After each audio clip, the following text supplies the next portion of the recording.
오늘 우리는 예수님만 바라보는 믿음으로 라는 제목으로 히브리서 12장 1절부터 3절까지의 말씀을 통해 말씀의 은혜를 받기 원합니다. 영혼의 양식을 먹고자 합니다. 오늘 본문 말씀을요, 제가 현대인의 성경으로 그 버전으로 다시금 좀 읽어 드릴까 합니다. 이렇게 많은 증인들이 우리를 지켜보고 있습니다. 그러므로 우리도 모든 무거운 짐과 얽매기 쉬운 죄를 벗어버리고 목표를 향해 꾸준히 달려갑시다.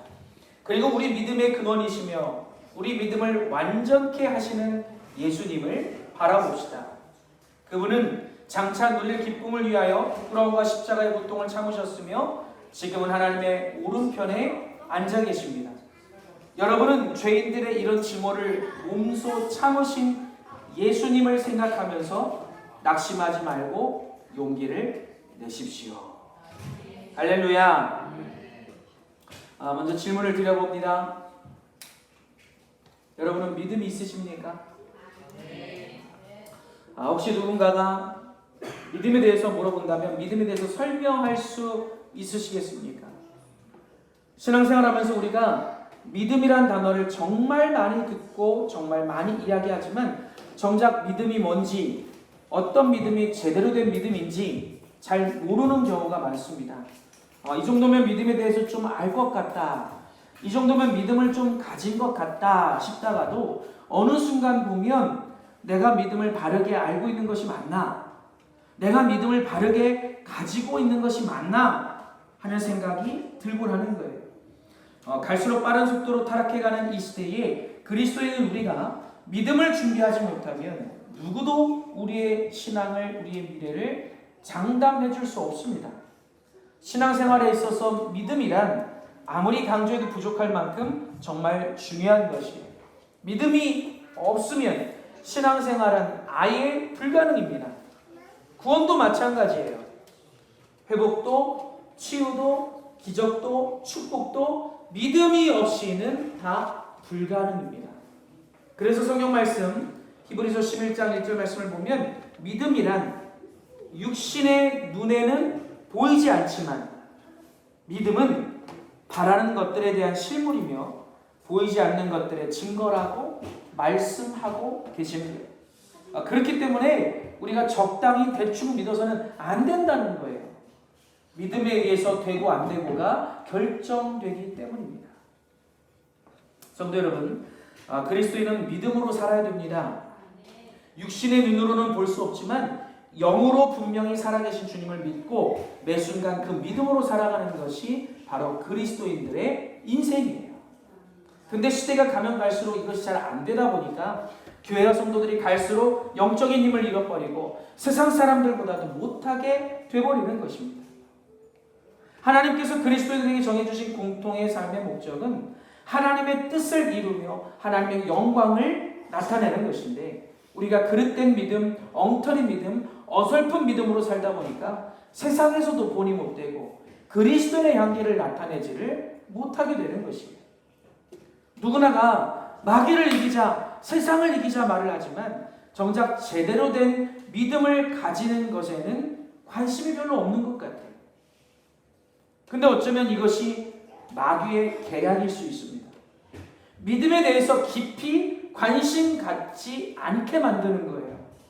그러면 그들이 쉽게 이길 수 있기 때문입니다. 오늘 말씀을 나에게 주시는 말씀으로 여러분 잘 들으시면서 여러분 모두가 참되고 바른 믿음을 갖게 되시기를 간절히 축원합니다. 먼저 우리의 믿음의 대상에 대해서 좀 생각해 보려고 합니다. 여러분이 살면서 가장 믿고 있는 믿음의 대상은 누구입니까?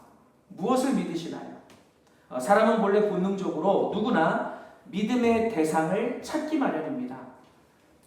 인간은 본래 하나님을 믿고 의지하도록 창조되었는데 하나님을 믿지 못하게 되면 하나님을 대신할 믿음의 대상을 찾게 되어 있어요. 그래서 인간은 생명이 없는 돌도 믿고 나무도 믿고 산도 믿고 태양도 믿고 달도 믿고 바다도 믿고 그러는 거예요. 요즘 우리나라에 이단 사이비가 다시 강력하게 창궐하고 있는데 전 세계를 놓고 보더라도요, 선진국 중에서 인구수 대비 우리나라만큼 이렇게 이단 사이비 규모가 크고 다양한 나라가 생각보다 많지 않습니다. 분명히 잘못된 것이지만 이것도 어쩌면 사람들이 무언가를 믿고 의지해 보려고 하는 그 마음이 크다는 방증일 수 있다는 거예요. 여러분은 지금까지 사시면서 무엇을 또는 누구를 가장 믿어 오셨습니까? 어떤 사람들에게는 믿음의 대상이 사람일 수 있습니다. 그저 남편이나 아내나 내 자녀나 또는 다른 누군가를 강력하게 믿고 의지하면서 살아간다는 거예요. 근데 이렇게 사람을 믿는다고 할 때 가장 큰 문제가 뭐냐면 누구를 막론하고 인간이란 불완전한 존재라는 사실입니다. 그렇기 때문에 사람이 사람을 믿고 의지한다는 것은 어쩌면 가장 위험 요소가 될 수 있다는 것이죠. 예를 들어 봅시다. 자, 능력 있고 멋지고 돈 잘 벌고 자상한 남자를 만나서 편하게 사는 것이 인생의 꿈이었습니다. 근데 그런 남자를 만나게 된 거예요. 눈에 콩깍지가 씌어져서 이 남자가 있으면 세상 어디에서도 걱정할 게 없을 것처럼 여겨졌습니다. 근데 살다 보니까 내가 생각하고 기대했던 대로가 아닌 거예요. 사업을 하는 족족 다 망쳐먹고 돈 버는 것도 신통치 않고 시간이 갈수록 나를 사랑해주지도 않고 아껴주지도 않습니다. 이놈의 원수 같은 인간, 내가 어쩌다가 이런 인간을 만나서 내 인생이 이렇게 불행해질 수 있게 됐을까? 믿고 의지했던 남편이 내 뜻대로 되지 않으니까 하늘이 무너지는 것 같고 세상을 다 잃어버린 것 같고 세상에서 나보다 더 외롭고 힘들고 서러울 인생이 없다고 생각되기 시작하는 거예요. 그때부터는 인생이 어떻습니까?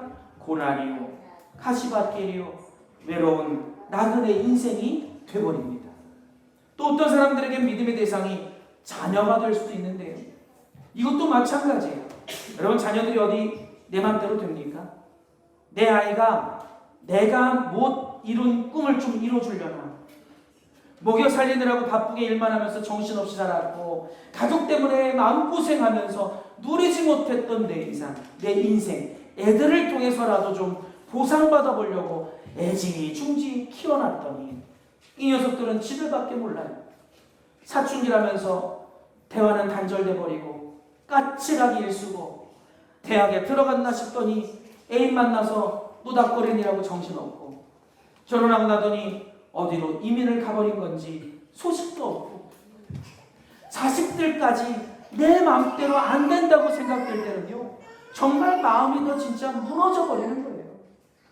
근데 여러분 이제 좀 아시기 바랍니다. 사람은 우리의 믿음의 대상이 아닙니다. 사람은 내가 품고 사랑해야 될 대상이지 믿음의 대상이 아니라는 거예요. 우리 믿음의 대상은 오직 하나님이십니다. 불완전하고 흠많은 인간끼리 힘이 되고 도움이 돼봐야 얼마나 되겠습니까? 그러다가 믿던 사람에게 배신당하고 상처받고 후회하게 되는 일들만 늘어가는 것이죠. 교회에서 신앙생활할 때도 여러분 하나님보다 사람을 보고 사람을 의지해서 교회를 다니면요 많은 일들을 겪을 수밖에 없게 돼요. 상처와 아픔과 좌절만 늘어가게 됩니다. 목회자도 마찬가지입니다. 제가 만약에 목회를 하면서 하나님보다도 사람을 더 믿고 의지했다면 최소한 이렇게 맨 땅에서 개척하는 일을 제가 하지 못했을 것입니다. 제 안에 주님과 주님의 약속을 믿는 믿음이 분명하지 못했다면 최소한 제가 이렇게 맨 땅에 개척하는 일은 하지 않았을지도 모릅니다. 개척할 당시에 또 개척하라고 나서도 주위에 많은 분들이 아니 목사님 누구 지원도 없고 아무것도 없이 이렇게 맨 땅에 어떻게 개척을 하시려고 합니까? 목사님 원하는 교회들이 있으니까 좀 더 안전한 길을 생각해 보세요. 많이들 이야기를 해주셨어요. 근데 저는 어떤 마음이 들어왔냐면 한번 보고 싶었어요. 지금 이 시대에 아무런 지원도 없이 맨 땅에 개척하는 일이 낙타가 바늘기에 들어가는 것만큼 힘들고 어렵다는 것을 잘 알지만 하나님만 믿고 나아갈 때 하나님께서 행하실 하나님의 놀라운 역사를 직접 경험하고 싶었고 주님의 놀라운 영광을 보고 싶었어요. 그리고 믿음으로 서 있는 자에게 하나님께서 반드시 축복하시고 역사하신다는 것을 믿었습니다. 만약에 제가 믿음으로 해가려고 하지 않고 사람을 의지했다면 아마도 하나님께서는 지금과 같은 은혜들을 부어주시지 않으실 것 같아요. 여러분, 성도가 믿어야 될 대상은 사람이 아니라 하나님이십니다. 크게 아멘합시다. 할렐루야. 또 어떤 사람들에게는요, 믿음의 대상이 물질일 수 있습니다. 근데 여러분, 돈과 물질은 생명이 없습니다. 무생물인 거예요. 이것은 잠깐 있다 사라지는 것들이고 있다가도 없어질 수 있는 것들입니다. 여러분, 이제 이것을 분명히 아셔야 돼요. 물질이 우리에게 온전한 행복을 가져다 줄 수 없다는 사실이에요. 여러분, 최근에 서울 강남에 있는 한 대형 교회에서 교인들 60여 명이 550억에 해당하는 사기를 맞은 일이 벌어졌습니다. 같은 교회 집사가 사기를 친 건데요. 이 사기꾼은 매일 새벽 기도에 참석하고 각종 봉사, 장애인 단체에서 봉사까지 하면서 교인들의 신망을 얻은 뒤에 범행을 했다고 합니다. 교인들에게는 기업을 상대로 긴급 자금을 대부하고 정치 자금을 세탁한다, 상품권, 골드바 사업 등을 통해서 고수익을 보장한다고 하면서 교인들을 속였는데 아예 교인들이 그 말에 다 넘어갔다는 거예요. 그리고 추가 투자를 망설이는 교인들에게는 뭐라고 이야기했냐면, 믿음으로 기도하면 하나님이 고수익을 보장하실 겁니다. 그렇게 이야기를 했는데 이 60여 명이나 되는 이 성도들이 다 그 말에 넘어간 거예요. 이 사람이 550억에 가까운 이 돈을 횡령하면서 이 돈으로 강남의 유명 주상복합 아파트에 거주하면서 외제차를 몰고 다니기 시작했고, 또 자녀를 해외 유학을 보내고 명품을 다 도배하듯이 지니고 다녔다고 해요. 근데 여러분, 이 범죄가 특히 더 중하다는 이유가 뭔고 하니, 자신을 믿어주고 성실하고 바르게 신앙생활하던 다수의 교인들에게 실망과 상처를 준 일이 되어버렸어요. 그리고 하나님과 교회의 영광을 땅에 떨어뜨리게 된 것이에요. 그래서 이 사람의 이 사기 범죄가 다른 어떤 것보다도 더 중하다고 하는 것입니다. 엄청난 금액의 사기를 맞은 피해자분들을 생각하면 너무 안타깝고 안 된 일이지만 왜 이런 일이 생긴 건지를 우리가 생각해 볼 필요가 있다는 거예요. 더 제가 마음에 안 갔던 것은 사기당하신 분들이 피켓을 들고 교회 앞에서 데모를 했어요. 여러분, 이것이 하나님의 영광을 가릴 수 있다는 것을 생각하지 못하는 거예요. 왜 이런 일이 벌어집니까? 교회를 다님에도 불구하고 돈과 물질에 깊이 마음을 뒀기 때문이고요. 하나님보다도 사람을 더 믿고 의지했기 때문에 이런 일을 겪게 된다는 사실이에요. 여러분, 우리의 믿음의 대상은 돈과 물질이 아닙니다. 어떤 상황에서도 돈과 물질을 믿음의 대상으로 삼아서는 안 되는 거예요. 자, 여러분, 그리스도인인 우리의 믿음의 대상은 누굽니까? 오직 예수 그리스도이심을 알게 되시기를 축원합니다. 우리가 믿어야 될 믿음의 대상은 오직 예수 그리스도이십니다. 여러분, 혹시 그리스도인이라는 그런 말의 의미를 여러분 알고 계십니까?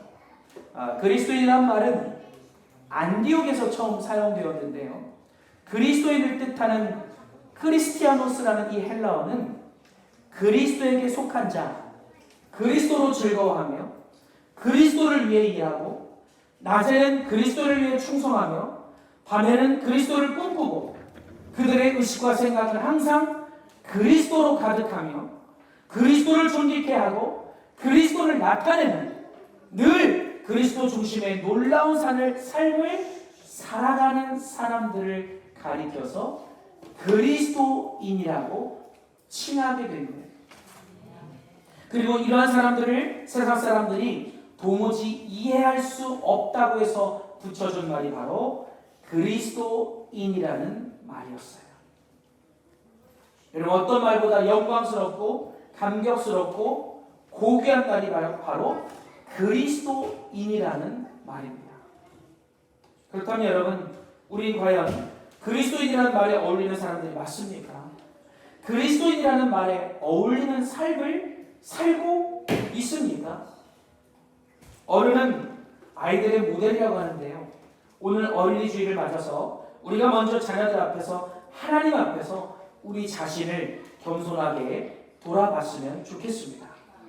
그리스도인, 예수를 위한 삶을 살아가는 사람들.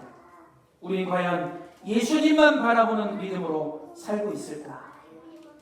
사랑하는 여러분, 그리스도인은 오직 하나님을 믿고 하나님의 방법대로 살아야만 합니다. 내 마음대로, 내 의지로, 세상 가치관대로 사람을 의지하고 물질을 의지하고 나의 만족을 위해서 살아가는 인생은 그리스도인의 인생이라고 말할 수가 없다는 것. 다시 질문을 드려봅니다. 여러분의 믿음의 대상은 어디입니까? 무엇입니까?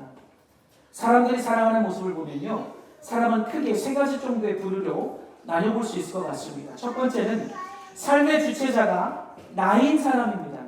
두 번째는 상황에 따라 왔다 갔다 하는 사람입니다. 마지막 세 번째는 오직 예수님만 바라보고 의지하는 사람입니다. 우리는 이 세 가지 사람 중에서 어떤 사람이 되어야 할 것입니다. 코로나를 겪으면서 우리는 분명히 알게 된 것들이 있어요.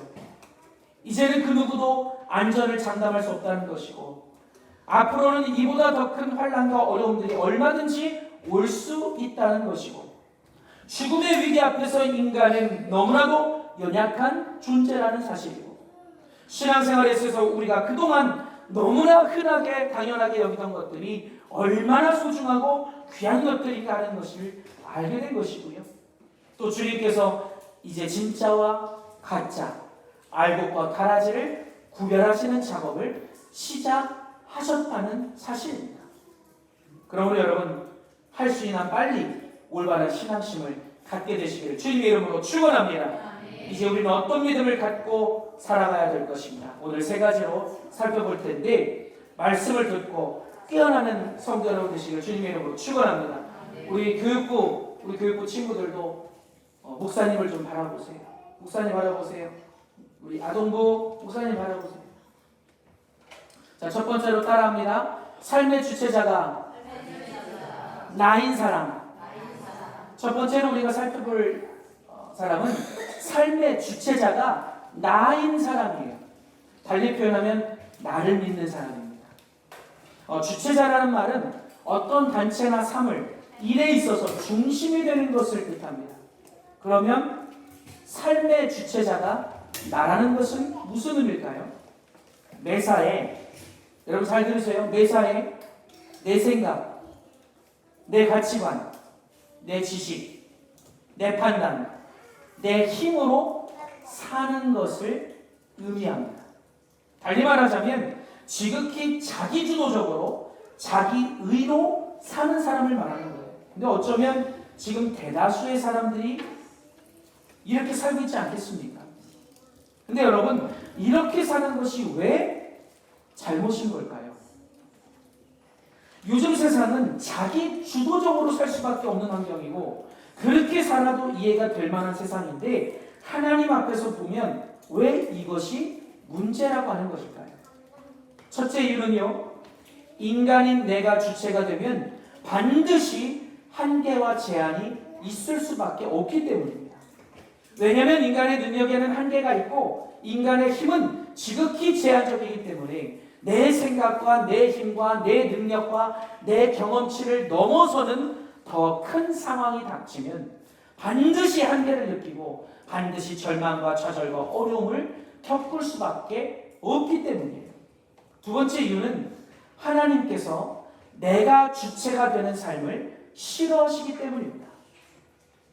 여러분, 내가 삶의 주체자가 된다는 것은요, 하나님을 믿고 의지하는 게 아니라는 뜻이에요.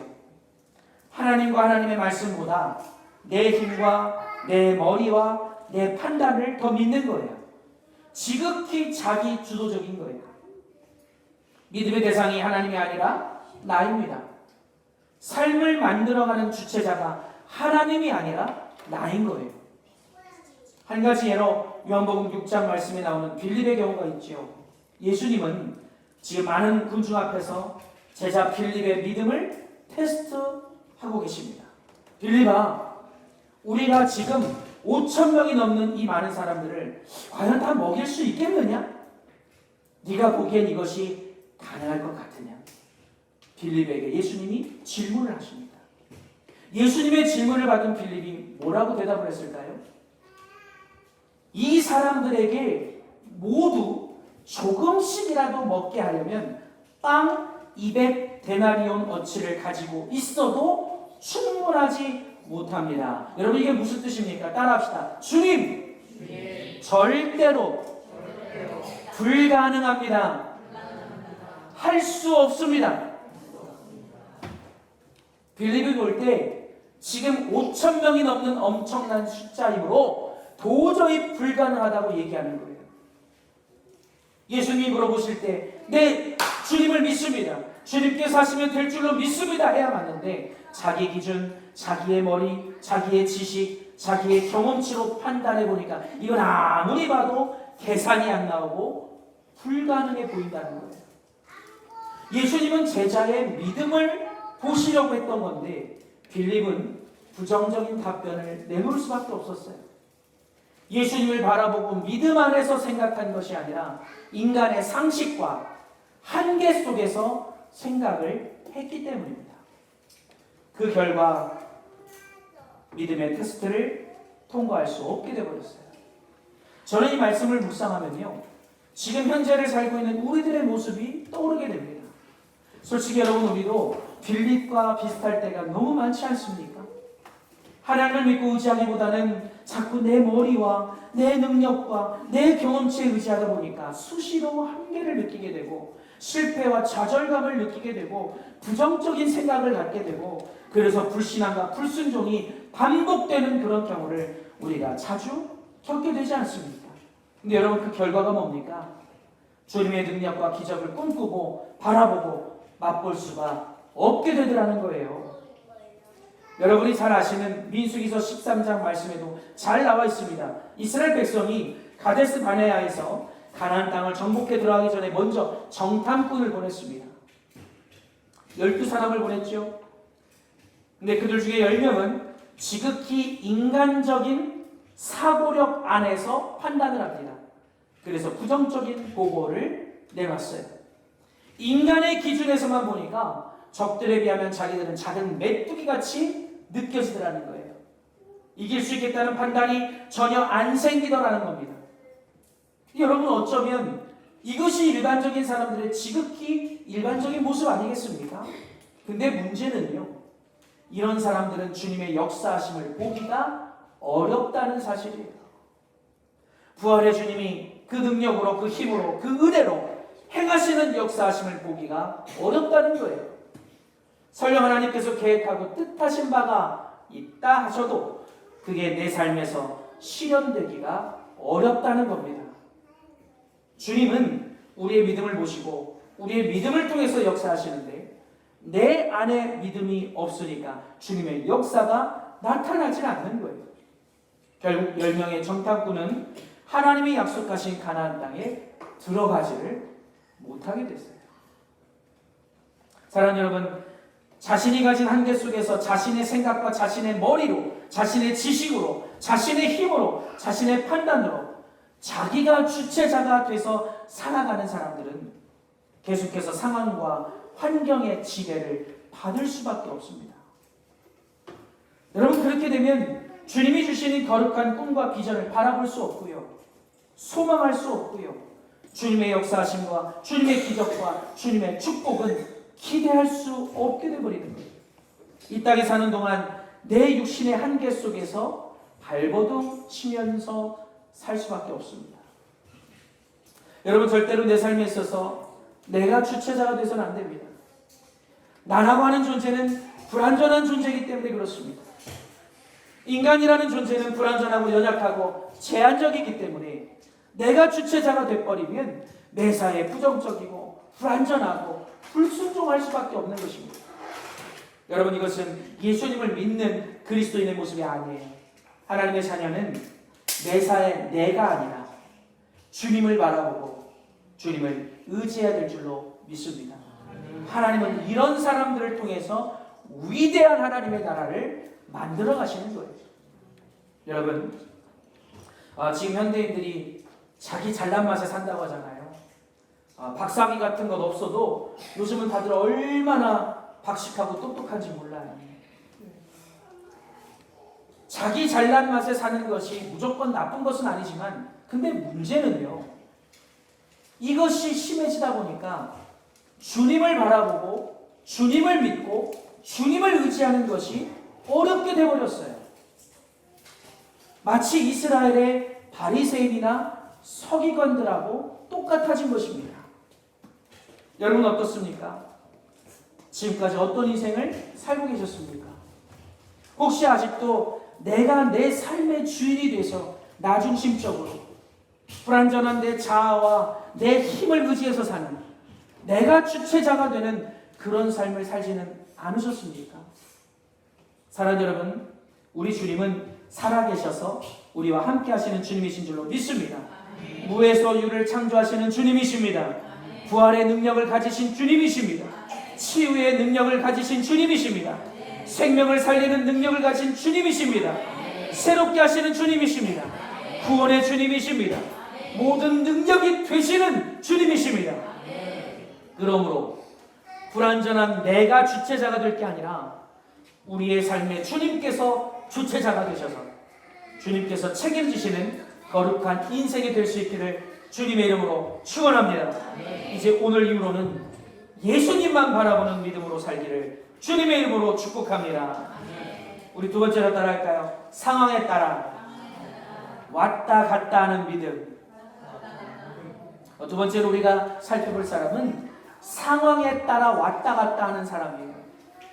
쉽게 말하면요, 상황에 따라서 내가 삶의 주체자가 되기도 하고 주님께서 주체자가 되기도 하는 그런 사람들을 말합니다. 평소에는 내 의로 살았다가, 평소에는 내 판단을 의지해서 살았다가 필요할 때는 주님을 의지하는 거예요. 수시로 믿음의 대상이 바뀌는 것입니다. 다시 말해서 끝없이 믿음과 불신앙 사이를 왔다 갔다 하면서 사는 사람을 말해요. 여러분, 교회를 가는 사람들 중에도 이런 경우가 많지 않습니까? 예수님을 믿음으로 바라보고 의지했다가도 금세 다시 다른 곳으로 눈을 돌리고, 믿음으로 살다가도 금세 다시 세상적으로 바뀌어서 불신앙적으로 살게 되는 그런 모습을 우리는 자주 보게 된다는 거예요. 그런데요, 이런 분들이 사실 제일 어렵습니다. 어제까지만 해도 진짜 믿음을 가진 바른 신앙인처럼 보였는데 어떤 작은 상황만 생기면 언제 그랬냐는 듯이 믿음 없는 사람이 돼버립니다. 주님께서도 머리가 아프실 것 같아요. 야, 이 사람을 믿음 없다고 내쳐야 되나, 아니면 계속 기회를 줘야 되나. 어제까지는 좋았는데 오늘 보면 또 메롱하고 있고, 또 오늘 메롱했다가 내일 보면 또 다시 믿음이 있는 것 같고, 이 주님도 헷갈리실 것 같아요. 여러분, 이것은 마태복음 14장 28절 이하의 말씀을 보면 예수님께서 베드로에게 물 위로 걸어오라고 말씀하셨을 때 상황을 통해서도 우리가 알 수 있게 되는 것이죠. 예수께서 베드로에게 물 위로 걸어오라고 말씀하시니까 베드로가 처음에는 주님의 음성을 듣고 믿음으로 발을 내딛게 됩니다. 물 위를 걷기 시작하는 거예요. 기적이죠. 믿음으로 이루어지는 기적인 거예요. 그런데 그 순간 강풍이 불고 파도가 밀려오는 주위의 상황에 눈을 돌리게 되면서 순식간에 베드로는 두려움에 사로잡히고 물속으로 빠지고 말았어요. 여러분, 베드로의 모습이 마치 우리의 모습과 같이 생각되지 않습니까? 어쩌면 지금 이 시대를 사는 우리가 이렇게 신앙생활하고 있는 건지도 몰라요. 주님만 바라보고 믿고 나가면 되는데 처음에는 그랬다가도 베드로처럼 내 앞에 있는 상황과 환경과 여건을 바라보면서 믿음을 잃어버리고 순식간에 세상의 두려움과 염려와 걱정, 근심에 사로잡혀버리는 거예요. 예수님이 십자가에서 우리를 위해 대신 죽어주시고 부활하심으로 우리를 영원히 살게 해주셨음에도 우리는 여전히 예수님을 잘 믿지 못하는 것 같습니다. 내 영혼을 구원해줄 수 있는 분은 오직 예수님밖에 없어요. 그런데도 우리는 여전히 그분을 못 믿는 것 같아요. 주님이 베드로를 통해서 우리에게 가르쳐 주신 게 있지 않습니까? 예수께서 즉시 손을 내밀어 그를 붙잡으시며 이르시되 믿음이 작은 자여 왜 의심하였느냐 하시고 배에 함께 오르심에 바람이 그치는지라. 예수님이 내 인생에 함께 하시면 겁나고 두려울 게 없다는 거예요. 수시로 이랬다 저랬다는 것은 여러분 믿음이 아닙니다. 믿음이 아니에요. 야고보서 1장 6절 말씀이죠. 오직 믿음으로 구하고 조금도 의심하지 말라. 의심하는 자는 마치 바람에 밀려 요동하는 바다 물결 같으니라. 여러분, 약속하신 하나님의 축복이 왜 내 것이 되지 못하는 걸까요? 왜 나는 평생을 신앙생활해도 하나님의 기적 같은 은혜를 경험하지 못하는 걸까요?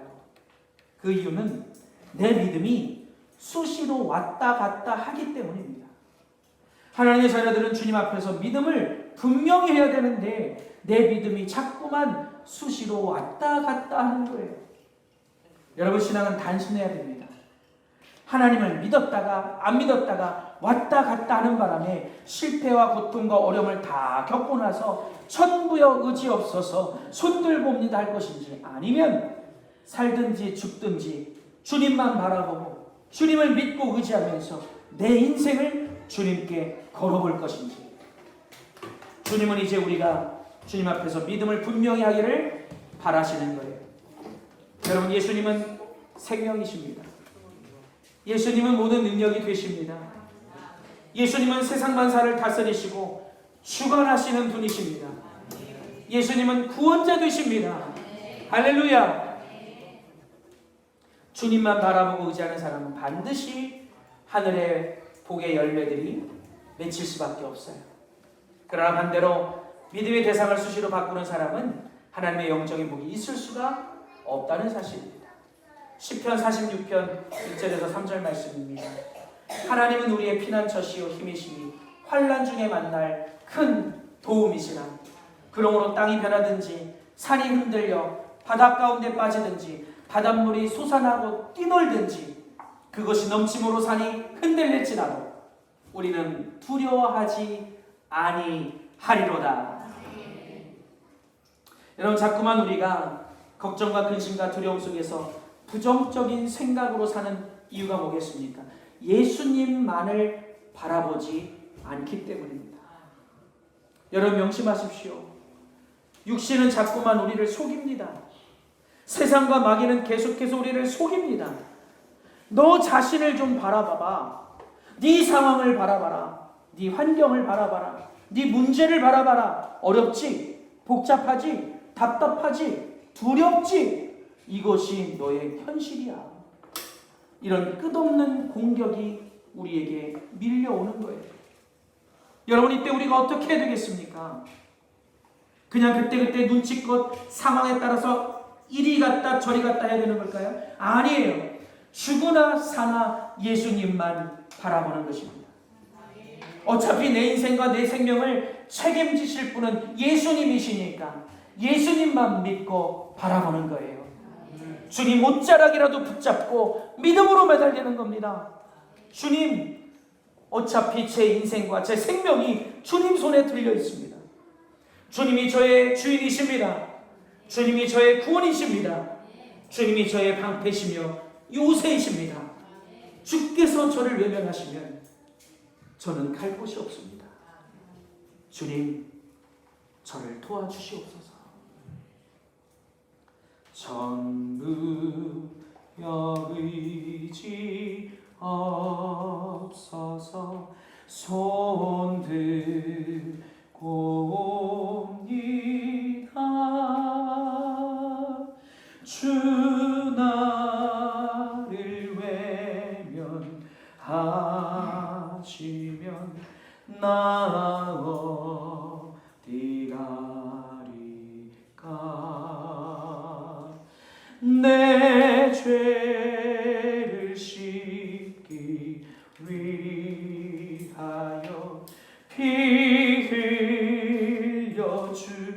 진이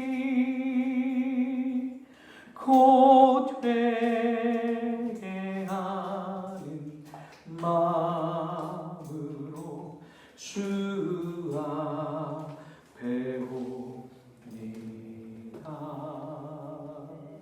할렐루야. 시편 34편 말씀이에요.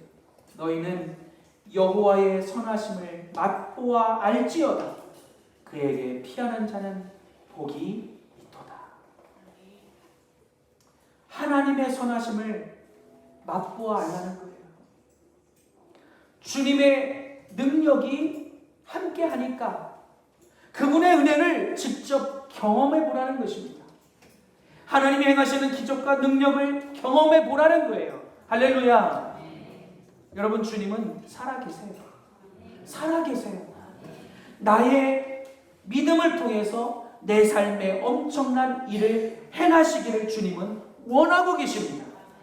여러분, 자꾸만 연약한 내 자아와 상황과 환경에 담벼락에 막혀서 두려워하고 근심하지 마시고 그 담 너머에 계시는 예수님을 믿음으로 바라보시기 바랍니다. 주님은 우리가 믿음으로 넘어서기를 바라고 계십니다. 어떤 상황에서도 예수 그리스도로 사십시다. 믿음으로 삽시다. 그래야만 그리스도이에요. 오늘 말씀을 들으시면서 주님만 믿고 의지하겠다고, 주님만 붙들겠다고, 반드시 믿음으로 살겠노라고 이제 결단하는 여러분 되시기를 주님의 이름으로 축원합니다. 마지막 세 번째입니다. 따라합시다. 예수님만 바라보는 믿음으로. 우리 다시 한번 할까요? 예수님만 바라보는 믿음으로. 할렐루야. 여러분, 출애굽기에 보면 모세가 수많은 이스라엘 백성을 거느리고 애굽을 나오는데요, 바로 왕이 군대를 동원해서 추격해 옵니다. 피할 곳이 없습니다. 군대도 없고 무기도 없는데 어떻게 해야 됩니까? 백성들까지 아우성을 칩니다. 모세여, 왜 우리를 광야로 데려와서 죽게 하는가? 그냥 항복하고 다시 애굽의 노예로 돌아가는 것이 낫겠다. 그런데 이 절박한 상황에서 모세는 어떻게 합니까? 모세는 상황 너머에 계신 하나님을 바라봅니다. 지금 자신을 쫓아오고 있는 애굽의 군대를 바라보는 것이 아니라 눈이 뒤집혀서 원망하고 불평하고 아우성치는 백성들을 바라본 것이 아니라 생명의 주관자요 구원자 되시는 하나님만 바라보았습니다. 그리고 모세는 백성들에게 이렇게 외칩니다. 너희는 두려워하지 말고 가만히 서서 여호와께서 오늘 너희를 위하여 행하시는 구원을 보라. 너희가 오늘 본 애굽 사람을 영원히 다시 보지 아니하리라. 여호와께서 너희를 위하여 싸우시리니 너희는 가만히 있을지니라. 할렐루야. 저는 이 구절을 읽을 때마다 가슴이 뜨거워지고 울컥합니다. 절대로 동요하지 말고 하나님만 바라보라는 거예요. 너희가 처한 상황과 환경을 바라보지 말고, 너희의 연약함을 바라보지 말고, 너희의 연약함을 생각하지 말고 너희를 구원하시는 하나님만 바라보라는 거예요. 그렇게 하면 하나님께서 반드시 구원해 주신다는 말씀입니다. 여러분, 그리스도인은요, 세상과 하나님, 사람과 하나님을 동시에 바라보면 믿음의 삶을 살 수 없습니다. 주님 안에 우리의 생명과 비전과 소망이 있습니다. 주님 안에 모든 것이 다 있습니다. 믿음만 있다면 환경과 상황은 아무것도 아닌 거예요. 여러분, 바라봄의 법칙이라는 얘기를 들어보셨죠? 내가 무엇을 바라보느냐에 따라서 내가 그렇게 맞춰지게 되어 있다는 거예요. 나를 바라보고 세상을 바라보면요, 우리는 그렇게 살 수밖에 없어요. 연약함 속에 믿음 없이 세상적인 모습으로 살 수밖에 없다는 거예요. 그런데 예수님은 우리가 이렇게 살으라고 십자가에서 죽어주셨습니까? 예수님이 나를 위해 십자가에서 죽어주시고 나를 대신 살리신 것은요, 적어도 내가 이렇게 살지 않도록 하시려는 이유였던 거예요. 하나님의 자녀들은 하나님께 붙들려 있어야 됩니다. 다른 것 바라보지 말고 주님만 바라봐야 되는 거예요. 주님만 믿고 바라보고 의지하면 우리는 주님이 이끄시는 삶을 살 수 있습니다. 할렐루야. 오늘 본문 말씀 12장 2절 말씀이죠. 믿음의 주요 또 온전하게 하시는 이 예수를 바라보자. 할렐루야. 따라합시다. 예수를 바라보자. 다시 한번 예수를 바라보자. 사랑하는 여러분, 어떤 상황, 어떤 여건에서도 믿음의 주요 또 온전케 하시는 예수님만 바라보시기를 축원합니다. 여러분, 이제는 여러분이 여러분의 삶의 주체자가 되지 마십시오. 주님은 우리가 예수님의 십자가를 바라보고 살기를 원하세요. 주님께서 우리에게 복된 인생이 되게 하실 줄로 믿습니다. 여러분, 우리 안에 정말 믿음이 있습니까? 우리는 정말 예수님만 바라보고 의지하고 있습니까? 내가 진심으로 예수님을 바라보고 믿고 의지하면 내 안에 계속해서 변화가 일어날 수 있게 되는 거예요. 여러분, 다윗의 물맷돌을 아시죠? 어린 소년이 키가 3m 가까이 되는 장수를 돌멩이 몇 개로 쓰러뜨린 거예요. 그리고 지금도 많은 사람들이 다윗처럼 골리앗을 쓰러뜨리기를 원하고 있습니다. 내 삶을 가로막는 것들, 내 신앙을 가로막는 것들, 내 삶에서 골리앗과 같은 그것들을 단번에 쓰러뜨리고 싶은 거예요. 근데 중요한 것은 정작 나에게 어떤 무기가 있느냐 하는 것입니다. 여러분, 반드시 아셔야 될 게 있습니다. 소년 다윗이 골리앗을 쓰러뜨릴 수 있었던 비결은 물맷돌 때문이 아니었어요. 돌멩이가 대단해서 가능했던 것이 아니라 다윗이 전적으로 하나님을 믿었기 때문입니다. 소년에 불과한 다윗이 왕이 준 갑옷과 무기를 다 내려놓고 맨몸으로 돌멩이 몇 개만 손에 들고 나가서 싸우는 것이 어떻게 가능했겠습니까? 하나님을 향한 절대적인 믿음이 있었기 때문입니다. 만군의 주 여호와가 나와 함께 하시기 때문에 반드시 하나님께서 나를 도우시고 역사하실 것이다. 하나님께서 함께 하시는 이 싸움은 반드시 이길 수밖에 없다. 여러분, 다윗은 다른 게 아니라 믿음을 가지고 나갔어요. 그리고 이 믿음을 담아서 물맷돌을 던진 것입니다. 여러분, 우리가 세상살이 사는 것 어렵지요. 예수 믿는 사람보다 안 믿는 사람이 더 많기 때문입니다. 우리 앞에는 날마다 삶 속에 골리앗과 같은 존재들이 산재해 있습니다. 여러분, 그들을 어떻게 물리칠 수 있을까요? 똑같이 세상 방법으로는 되지 않습니다. 다윗과 같은 물맷돌이, 믿음의 물맷돌이 필요한 거예요. 여러분, 믿음을 가지시기를 주님의 이름으로 축원합니다. 여러분이 어떻습니까? 우리도 다윗과 같은 승리를 항상 원하고 있습니다. 삶에서 나를 가로막고 있는 수많은 영적인 적들을 물리치기를 원하고 있습니다. 그러면 우리에겐 어떤 물맷돌이 있습니까? 던지면 한 방에 쓰러뜨릴 수 있는 무기가 있습니까? 돈으로, 내 힘과 내 능력으로, 내 머리와 내 지식으로 내 앞에 있는 골리앗들을, 영적인 적들을 쓰러뜨릴 수 있습니까? 여러분, 무너져가는 시대에 우리를 대적하고 두렵게 하는 것들을 쓰러뜨릴 물맷돌이 있으십니까? 어떤 영적 무기가 준비되어 있냐고 하는 거예요. 저 여러분 모두가 다윗과 같은 믿음의 물맷돌을 갖게 되기를 주님의 이름으로 간절히 축원합니다. 말씀을 정리합니다. 여러분, 이제는 우리가 그리스도인다워야 돼요. 그리스도인답다는 건 다른 게 아니에요. 날마다의 삶 속에 세상적인 똑같은 모습으로 똑같은 방법을 의지해서 살 것이냐, 아니면 주님을 믿고 의지하고 다윗과 같이 믿음으로 삶을 살아갈 것이냐, 이 차이인 거예요. 사랑하는 여러분, 우리는 이제 다윗이 가졌던 믿음의 물맷돌이 있어야 됩니다. 영적인 물맷돌이 있어야 됩니다. 그것은 바로 믿음입니다. 그것은 바로 신앙입니다. 주님은 이것을 통해서 기적을 나타내 주시는 거예요. 여러분, 절대로 예수님을 믿고 의지하지 않아도 큰 어려움 없이 살아갈 수 있는 그런 사람이 되시면 안 됩니다. 이해가 되십니까? 지금까지 여러분이 쥐고 있던 물맷돌이 혹시 돈과 물질이었다면 빨리 내려놓으십시오. 여러분이 쥐고 있던 물맷돌이 혹시 여러분의 머리와 여러분의 지식과 여러분의 경험치였다면 빨리 내려놓으십시오.